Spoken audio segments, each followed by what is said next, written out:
হজরে আসওয়াদে চুম্বন দিলে সমস্ত জীবনের গুনাহ এই হজরে আসওয়াদ টেনে নেয়। এই পাথরের মধ্যে সেই ক্ষমতা আমার আল্লাহ দিয়েছেন। আর নবীর জিয়ারত করলে নবীর শাফাত নসিব হয়, নবী বড় খুশি হন। অনেকেই উমরা হজ পালন করেন। যদি আপনি অবস্থাশালী হন আর হজ পালন করতে কয়েক লক্ষ টাকা খরচ হয়, ওই হজ না করে যদি আপনি উমরা পালন করেন, 100টি উমরা পালন করলেও আপনার হজ আদায় হবে না। আপনার উপরে যদি হজ ফরজ হয়ে থাকে তাহলে আপনার উপর একবার হজ আদায় করা ফরজ, আর হজের কার্যক্রম হজ করে আপনি উমরা আদায় করবেন। আপনার উপর হজ ফরজ আর আপনি হজ না করে যদি 100 বার উমরা করেন তারপরেও আপনার হজের হক আদায় হবে না। কিন্তু হজের যদি আপনার হজ ফরজ না হয়, এরপরে যদি আপনি উমরা হজে যান, সেটা হলো এটা আলাদা ব্যাপার। কিন্তু হজকে পিছনে রেখে উমরা আদায় করলে হজের হক আদায় হবে না, এটাতে আপনারা লক্ষ্য রাখবেন।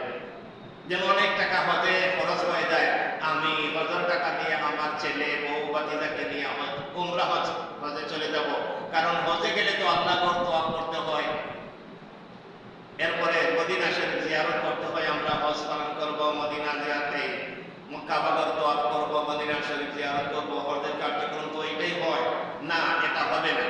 কারণ হজ জীবনে যারা মালিকের নেশাব তাদের জন্য হজ একবার জীবনে করা ফরজ, আর উমরা পালন করা সুন্নাত। কমসে কম সুন্নাত হবে। আপনি যদি উমরা পালন করেন তাহলে আপনার কাবাগর তওয়াফ হবে, হজরে আসওয়াদ চুমা দেওয়াটা সহজ হবে, কারণ হজের সময়ে হজরে আসওয়াদ চুমা দেওয়া যায় না। আমি 2001 সালে যখন হজে গেলাম, অনেকবার চেষ্টা করলাম হজরে আসওয়াদে চুমা দেব, কিন্তু আমার দ্বারা সম্ভব হয় না। আমার সঙ্গে এই কোর্সই সন্তান হবিবপুর মাদ্রাসার ঐতিহ্যবাহী মাদ্রাসার সুনামধন্য শিক্ষক জনাব মুফতি সাহুদুর গিয়াসউদ্দিন মুফতি সাহুদুর আমার সঙ্গে ছিলেন। তিনি তার আত্মীয় স্বজন, দাদা দাদি, মা বাবার উমরা পালন করেছেন, আর ওনার একজন ফুফু ছিলেন যার কোনো আওলাদ ছিল না।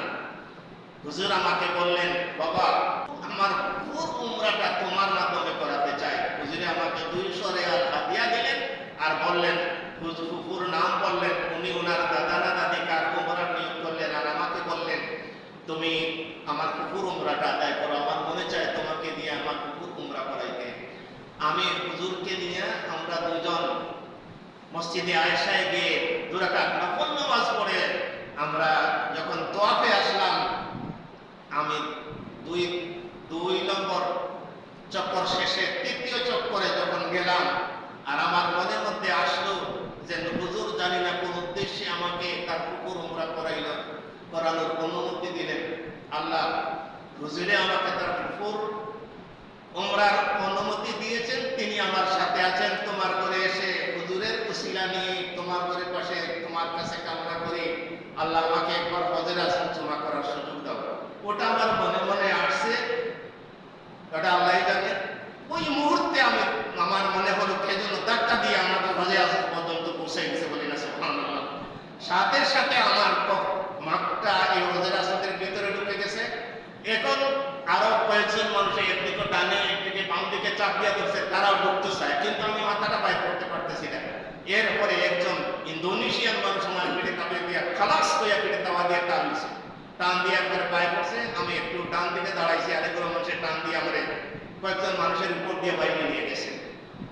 হজের আসওয়াদ চুমা দেওয়াটা সবার দ্বারা নসিব হয় না, যাদের ভাগ্য ভালো তারাই হজের আসওয়াদ চুমা দিতে পারে।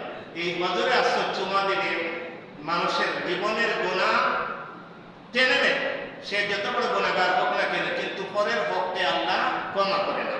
এই জন্য এটা যদিও পাথর হয়ে থাকে, এটার মধ্যে এই ক্ষমতা আমার আল্লাহ দিয়েছেন, ওই পাথরটা মানুষের গুনাহ টেনে নেয়।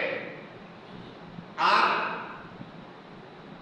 আদম আলাইহিস সালামের দোয়া কবুল হয়েছিল আরফার মাঠে 9 জিলহজ। ওই আরফার মাঠে গিয়া দোয়া যদি আমরা করি, রব্বানা সালামনা আনফুসানা ওয়া ইল্লাম তাগফির লানা ওয়া তারহামনা লানাকুনান্না মিনাল খাসিরিন, এই দোয়াটা করার সাথে সাথে মানুষের সমস্ত জীবনের গুনাহ মাফ হয়ে যায়, তার শরীরে কোনো গুনাহ থাকে না। আল্লাহ হাবিব বলছেন, ফজরে হজ থেকে আসার পরে মানুষ এমন ভাবে নিষ্পাপ থাকে যেভাবে মায়ের গর্ভ থেকে নিষ্পাপ অবস্থায় ভূমিষ্ঠ হয় যদি সে কোনো গুনার কাজ না করে। যে হাজিরাতে মজলিস, এই আমরা চেষ্টা করব, দোয়া করব আল্লাহ রাব্বুল আলামিন যেন আমাদেরকে হজে যাওয়ার তৌফিক দান করে। হজে যাওয়ার যদি তৌফিক না হয়, আল্লাহ যেন উমরা পালনের তৌফিক দান করে, আর আমরা যেন প্রাণ করে নবীর রওজা জিয়ারত করতে পারি। রওজা মুবারক জিয়ারত করলে আল্লাহর নবী বলছেন, কাল কিয়ামতের দিন আমার উম্মতকে আমি শাফাআত করব, আল্লাহর নবীর শাফাআত নসিব হয়ে যাবে। আল্লাহ রাব্বুল আলামিন যেন আমাদেরকে তৌফিক দান করে, আমরা যেন হজে যেতে পারি। আর যাদের হজ করার যোগ্যতা রয়েছে, আমি তাদের প্রতি অনুরোধ করব, আপনারা যত জোয়ান অবস্থায় পারেন আপনারা হজে যাবেন। কারণ আরফার মাঠে অবস্থান, গায়ে সুরে উঠা, এরপরে চাপালে নূরে উঠা, এগুলো একটা দর্শনীয়। এটার মধ্যে গেলে একটা তাকওয়া পয়দা হয়। গায়ে সুর, এই যেখানের মধ্যে সাপে নেস মেরেছিল, আবু বকরের সাথে ছিলেন, আল্লাহ নবীর পায়ের মধ্যে সাপে নেস মেরেছিল, জাবালে রহমত যেখানে ওহী নাযিল হয়েছিল, ওইগুলা দেখা, এটা হইল এটা উত্তম কাজ, এটা আল্লাহর নিদর্শন। ওমাই ইউআযিম শাআইরাল্লাহ ফাইন্নাহা মিন তাকওয়াল কুলুব। আমার আল্লাহ বলেন, আল্লাহর নিদর্শনকে সম্মান করলে তাকওয়া পয়দা হয়, এটা নিদর্শন। যদি জাবালে রহমত যেখানে ওহী নাযিল হয়েছে সেখানে যান, তাহলে দেখবেন কত উপরে আয়েশা সিদ্দিকা কিভাবে খাবার নিয়ে আল্লাহ নবীর জন্য যেতেন, দেখলে কষ্ট লাগে।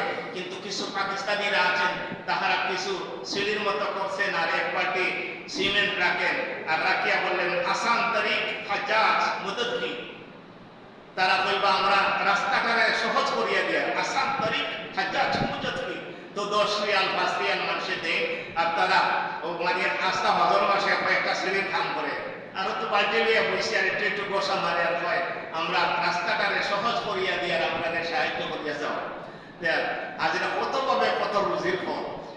আল্লাহ রাব্বুল আলামিন যেন আমাদেরকে কবুল করে, এই মুবারক মাসে যেন আমাদের দোয়াকে কবুল করে। যাহারা এখন হজের কার্যক্রম শেষ করে মদিনার উদ্দেশ্যে রওনা করতেছেন, আল্লাহ রাব্বুল আলামিন যেন তাদেরকে সহি সালামতে মদিনা তৈয়বায় পৌঁছাইয়া দেয় এবং আল্লাহর নবীর মকবুল জিয়ারত তাদের নসিব করে, বলি না আমিন। ওয়া আখিরু দাওয়ানা আলহামদুলিল্লাহি রাব্বিল আলামিন।